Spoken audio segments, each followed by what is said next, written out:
Calling on Boykin, military base Fort Riley, under fire for abruptly canceling an upcoming prayer breakfast speech set to feature the retired Lieutenant General William Boykin. After complaints that people were literally crying over it, Military Religious Freedom Foundation founder Mikey Weinstein says this: "I have clients of ours weeping on the phone about this. Army officials have not admitted any fault. They don't indicate that. They are going to investigate how this travesty, this unconstitutional travesty, happened." Joining us right now, former Delta Force Commander and Executive Vice President of Family Research Council, Lieutenant General William Boykin. General Boykin, you're set to give the prayer breakfast speech on D-Day at Fort Riley. What happened? Well, as you said, this Military Religious Freedom Foundation, which is a radical anti-Christian atheist group, protested the fact that I was there, and the installation canceled my visit. Now, I want you to think about this, Brian. Today, the commander of Fort Hood, Texas, is calling for prayers, asking for people to pray for the families and for his troops. And the commander of Fort Riley, Kansas, is canceling a prayer breakfast, denying his soldiers the opportunity to attend a prayer breakfast about the faith of the soldier. So Major General Grimsby, I believe, is in charge. Do you blame him? Well, I blame him in that he made the ultimate decision, but what I really blame is that this is the condition of our military today. Moms and dads need to understand this is what your children are going through today as they serve in the military that Barack Obama has created. Well, they label you, they say, "Oh, General Boykin, we got to cancel him. He's anti-gay and anti-Muslim." What's your reaction to that?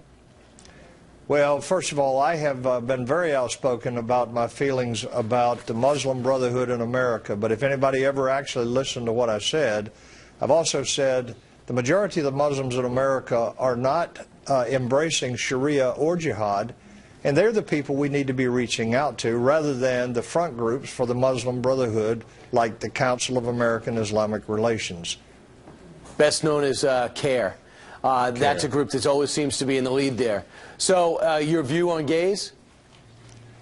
Well, I have been, objected to the repeal of Don't Ask, Don't Tell, and since that time I have had nothing to say about that.